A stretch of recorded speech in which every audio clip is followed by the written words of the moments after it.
Welcome back to the last lecture of this module, Computational Fluid Dynamics. In the last lecture, we ended at a point where we saw the Reynolds shear stress equation. We discussed about the different terms in it. You don't need to worry about the mathematical equation of those terms, but some common terms like Reynolds shear stress, those things are recommended that you remember them, but not the complex terms. So, in proceeding in that direction, we are going to study the closure problem. So, the effect of the Reynolds shear stress rho tau ij, as you can see on the slide now, the effect of rho into tau ij on the mean flow is like that of a stress term. Okay. So, I am going to write here rho tau ij is actually Reynolds shear stress. Okay. So, it's like a shear stress. To obtain ui and pressure, so ui is the average flow velocities and pressure from Rahn's equation, we need to model this shear stress rho tau ij as a function of the average flow. So, if you look at the equations, so I will take you back to this where we have written the Reynolds average. Yes, here you see this particular equation, this is average quantity that we need to find out, this we need to find out. Okay, these are the independent variables. Alright, dij we also know because this is the average value and it comprises of only, this is the only term that has fluctuations, and this increases our complexity. So, we need to be able to equate tau ij to something that is known or some unknown which we are actually calculating. So, the best way is to put it in some form of an average value. Okay. And to do that, that particular problem is called a closure problem. So, we will go back. Okay.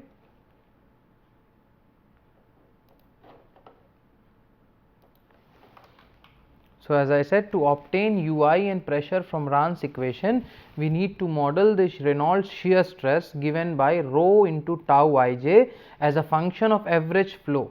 This will remove the fluctuations, and this process is called the closure problem. There are elegant ways. The first of the methods is called the K epsilon model. So, in this technique, the model focuses on the mechanism that affects the turbulent kinetic energy. K stands for kinetic energy. So, the instantaneous kinetic energy K as a function of time, Kt of a turbulent flow is the sum of the mean kinetic energy and the turbulent kinetic energy K. Alright. So, K of t can be written as capital K plus small k. Alright. So, this is small k, this is small k, and this is small k. Okay. And capital K is written as simply half u square plus v square plus w square. Okay. Actually u bar, v bar and w bar.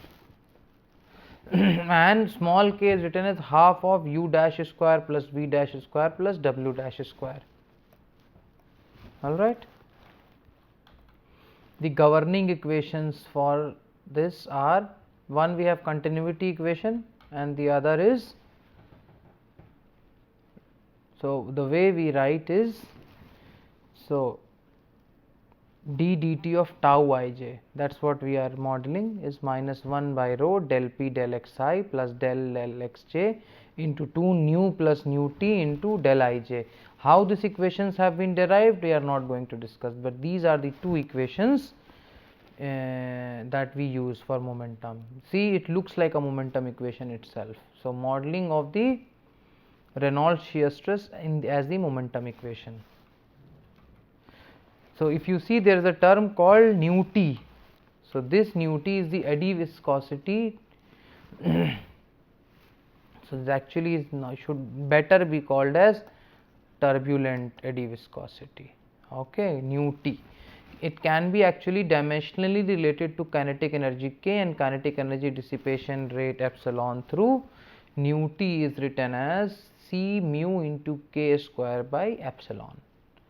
So nu T we are also able to find in terms of K and epsilon, and we substitute this into this equation, and C mu is a non-dimensional constant, okay, which values we know from experiments. For uniform and isotropic turbulence, there is no production or diffusion of turbulent kinetic energy. Therefore, del K del T will be equal to minus epsilon E. Okay. The turbulent kinetic energy and the energy dissipation can be determined from the following equation. So now we said that this is the equation which we are going to use for determining tau ij, and that we can use in our average equation, Reynolds average Navier-Stokes equation. All right, we saw that there are some terms. One is nu T, that we don't know again. Others are again like del P bar, Dij bar. Those are known means the quantity that are in terms of average quantities. So nu T is something that we yet don't know, and we write nu T in terms of C mu into K square by epsilon. So again we have two things to again find out, K and epsilon, still we don't know. So the next step is finding out this turbulent kinetic energy K and epsilon. That is how this equation gets in the model gets its name.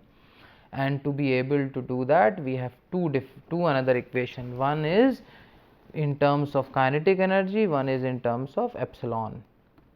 All right.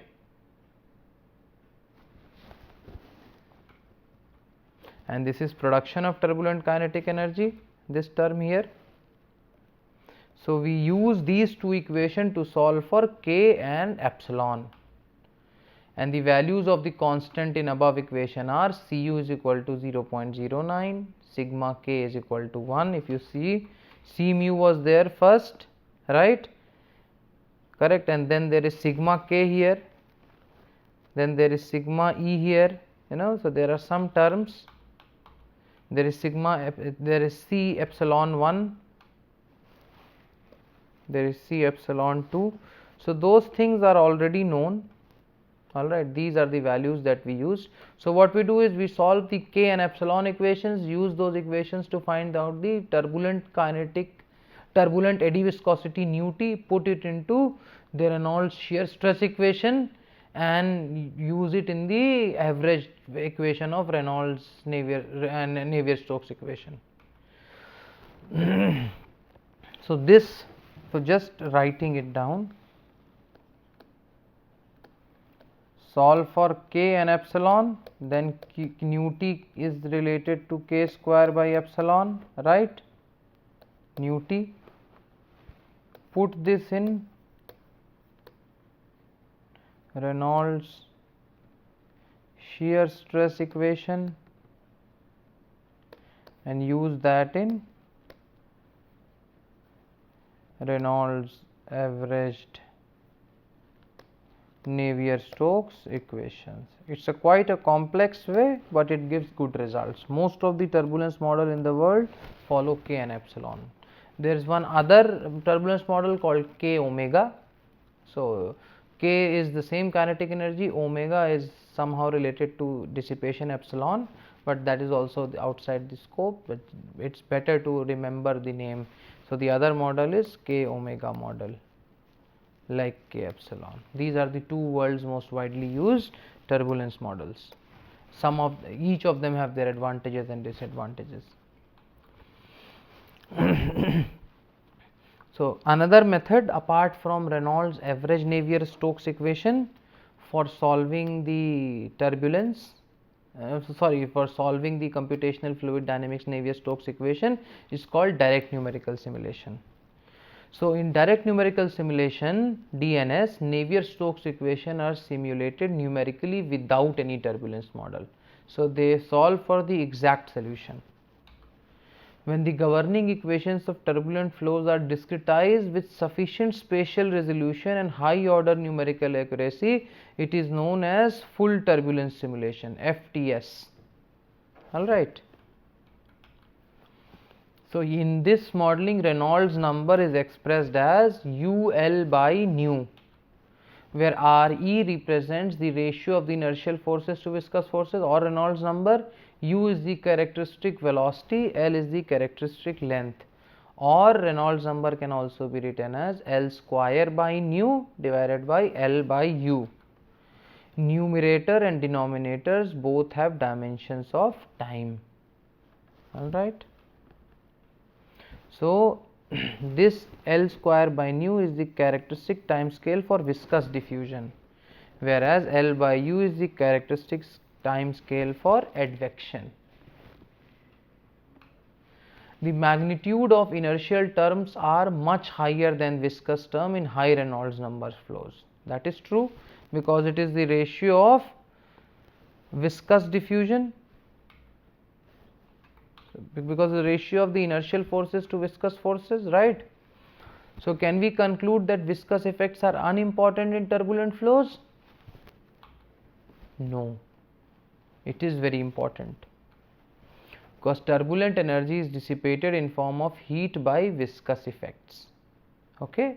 Therefore, the viscous effects are very important in high energy turbulent flows. To sustain the fluctuations, the supply of kinetic energy must be balanced by the dissipation of turbulent energy, right. This is important thing, supply of kinetic energy must be balanced by the dissipation of turbulent energy. Okay. So, from the above consideration, what we get is, or definitely outside the scope, the derivation of this, that L by eta is of the order of Reynolds number to the power 3 by 4. This has been obtained. Okay.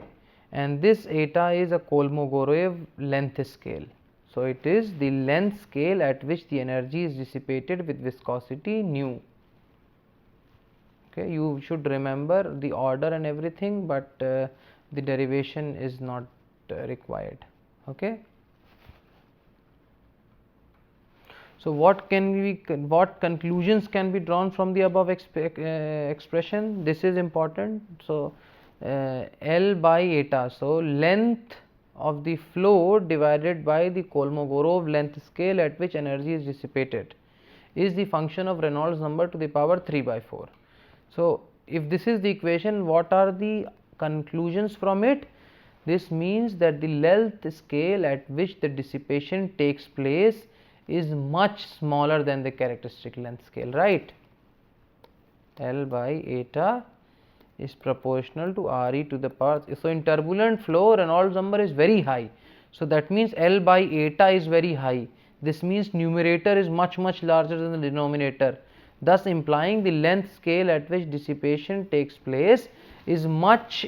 So, eta is much smaller than the characteristic length scale L. Valid conclusion from the equation, correct. The ratio of these two length scale is proportional to Re to the power 3 by 4, as we have seen in the last slide. Second thing is, the energy is passed from large vortices, that means the flow is of the scale of length L and T, to smaller vortices, that is, so because see the dissipation happens at the Kolmogorov length scale.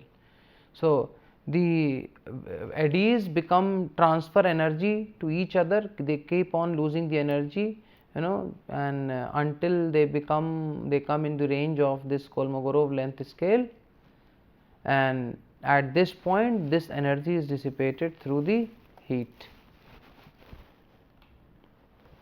So, in order to simulate all these scales in turbulent flow, so now you see we have a length scale from capital L to eta. Eta is Kolmogorov length scale, which is of the order of several order of magnitude less than millimeters.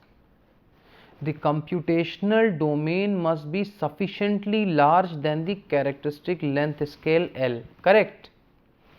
So, see, there will be vortices which will be of the length L as well. Okay, so the computational domain must be sufficiently large than the characteristic length L. But also it is important that the grid size must be smaller than this. It is very small, of the order of 10 to the power minus 5-6 meters, and length scale of the typically of the order of, let's say, 1 or 2 meters, or 10 to the power 1 meter, let's say. Okay, so to be able to model all the type of energy in direct numerical simulation, the two things that are important is that the total domain means the study area, should be larger than the length L, which is of the order of meters, several times hundreds of meters. But the grid size must be smaller than this Kolmogorov length scale, which is very small. All right. The implication of this is that for 3-dimensional simulation of turbulent flow, we will require at least L by eta to the power 3. That means Reynolds number to the power 9 by 4 grid points. Let's say RE is not very high Reynolds number. Let's see, Reynolds number is 10 to the power 4. So how many grids is needed?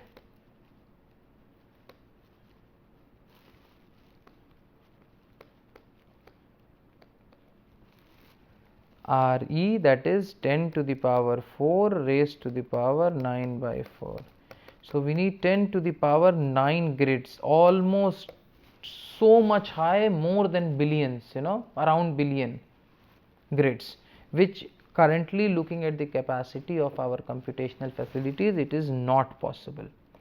So these things like RE to the power 9 by 4, RE to the power 3 by 4, those are the values which you must remember.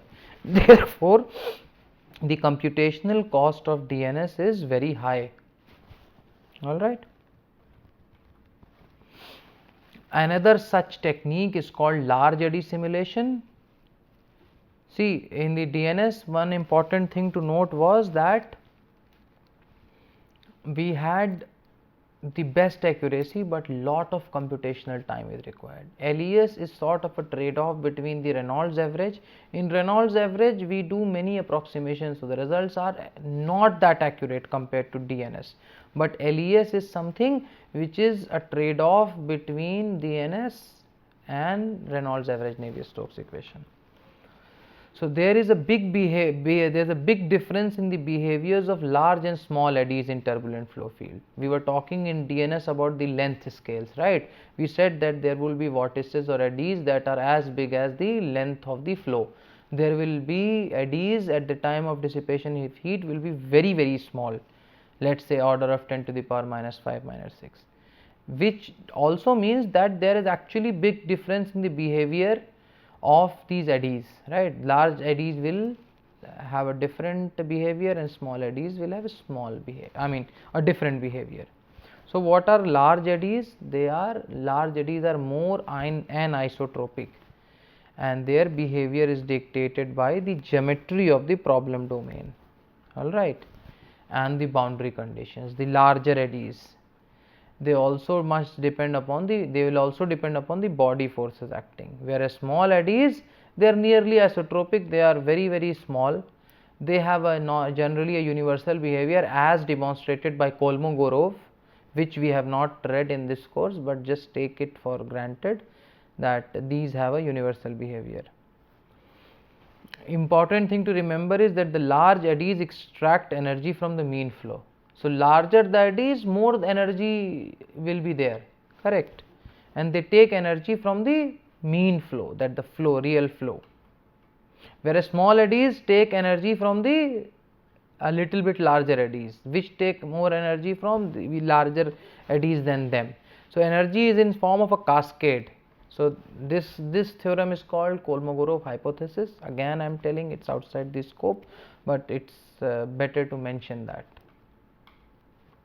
This is actually a major hurdle in the path of researchers trying to develop a universal turbulence model. What is a hurdle? the variation of eddies from large scale to small scale, and the fact that the large scale eddies are not universal in nature, only smaller eddies are. A single turbulence model must be able to describe the collective behavior of all the eddies. Correct.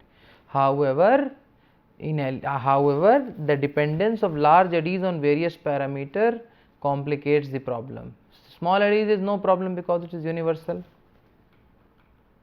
So, in LES, the larger eddies are computed with a time dependent simulation where the influence of the small eddies are incorporated through a turbulence model. So, we say in LES two parts, large eddies and there are small eddies. Okay. So, they are solved through time dependent simulation and we account for everything, for all large eddies. But small eddies are so much, the effects of the small eddies is taken through a turbulence model.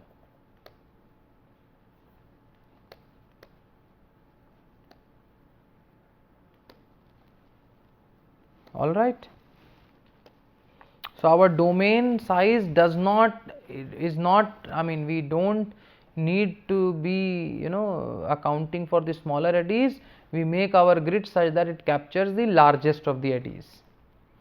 So, LES uses spatial filtering operation to separate the large and small eddies, as I have told you, and the filtered Navier-Stokes equation are used as the governing equation for large eddy simulation. Okay.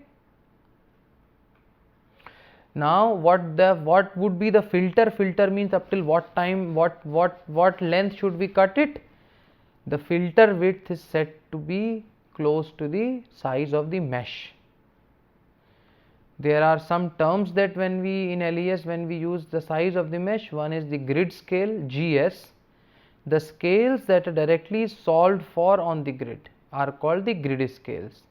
For large eddies, their grid scales are used for the large eddies, and for the smaller one there is subgrid scales. So, small scales are not captured by those grid, correct, because they are larger in size. To capture those eddies, the grid should be at least smaller than those. So, subgrid scale modeling is used for smaller eddies. Now, the filtering operation that we have talked about is defined by a filter function g of x comma x dash comma delta as. It is a very complex, but there is a filtering operation that you must know, that in LES we use a filtering operation, right, to cut off the smaller eddies and solve in reality for the larger eddies, and then approximate the smaller eddies using a turbulent model. So, this is a filtered function. Delta is a filtered width which is mostly set to the size of the mesh, and this is the unfiltered function phi x dash t. The over bar in phi bar xt denotes spatial filtering and not time averaging. This is very important. So, until now when there was bar, we used to do average in time, but this one is spatial filtering. So, average in space. So, examples of filtering functions are, there is a top hat or box filter where gx, you see there is a g here, right. This is a filtering function, and therefore this is a filtered function. So, gxx can be given by different box filter. It is a different study in its own. Alright, there is a Gaussian filter. So, remembering the name of the filter is good enough, you do not need to remember those equations. So, for 3D computation, the filter width, this is important. The filter width is given by this, you must remember that delta is given by cube root of under root x, under root y, under root z, where delta x, delta y, delta z are the length, width and height of the grid cells respectively. So you saw what G is and what delta is. This delta is here. All right. So now coming to the governing equations of LES, the filtered momentum equation using the grid scale variables can be written as, so this is again space averaging.